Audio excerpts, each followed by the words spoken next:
ကဲဆွေဝငါပေါင်းတော့မနော်ဒီအကိုအရင်ဦးဆုံးကျွန်တော်စားရဲ့ချုံမုတ်ရဲ့စနွေးမုတ်ရဲ့အရင်ဆုံးကျွန်တော်လုတ်ပြီးတော့မှနှက်ထားတာဖြစ်ပါတယ်နော်15မိနစ်လောက်ကျွန်တော်နှက်ထားတာဖြစ်ပါတယ်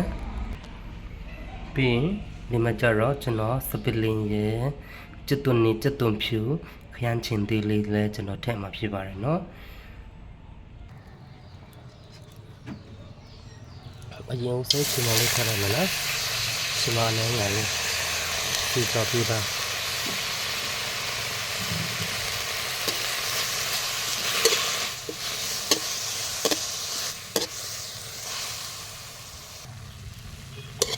ချင်မလေးလည်းညွှန်းလာပြီဆိုတော့စပလင်းနေပါလေအကုန်လုံးထည့်လိုက်တော့မယ်နော်ကဲဒီမှာငါဒီမှာစပလင်းခန်းချင်းသေးကျွတ်သွန်နေကျွတ်သွန်ဖြူနော်အားလုံးထည့်လိုက်တော့မယ်အောက်မှာစပလင်ထားပြီးတော့မှငါးတွေကိုအပေါ်ကနေထည့်တာဖြစ်ပါတယ်ကျန်ချင်းသေးကျွတ်သွန်နေကျွတ်သွန်ဖြူပြင်ရေးထည့်လိုက်မယ်နော်โอเคအခုရေလေးထည့်လိုက်မယ်နော်ရေပြလေးနဲ့ထည့်လိုက်ပြီ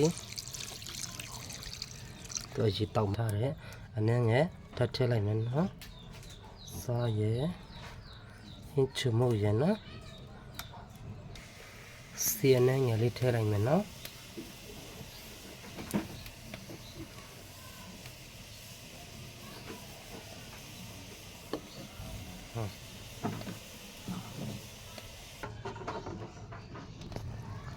ကဲရက်ဆူလာပြီဟိုအနက်လေးရမိုက်နေရနော်မွေးနေတာပဲကဲအကြီးရတော့နှခါမြောက်ဖြစ်ပါတယ်နော်ရေခမ်းအရှမ်းမွေးတယ်နော်ရမွေးတယ်โอเคဖဖလေးနဲ့ပြန်ဖုံးလိုက်မယ်နော်ဝေါအရှမ်းမွေးတာပဲနော်ကိုကျက်နေပါပြီနော်ကျက်နေပါပြီမိနစ်20ကကျွန်တော်ချက်ထားတာဖြစ်ပါတယ်ပြီးရင်နှုတ်ဆုံးပိတ်ကျွန်တော်အနက်လေးကပူပရမအရသာရှိသွားအောင်နန်းနန်းပင်လေးကျွန်တော်ထည့်လိုက်ပါမယ်နော်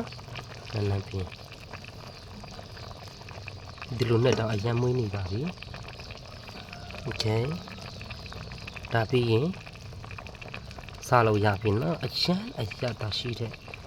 ငါးပေါင်းလေးဖြစ်ပါတယ်နော်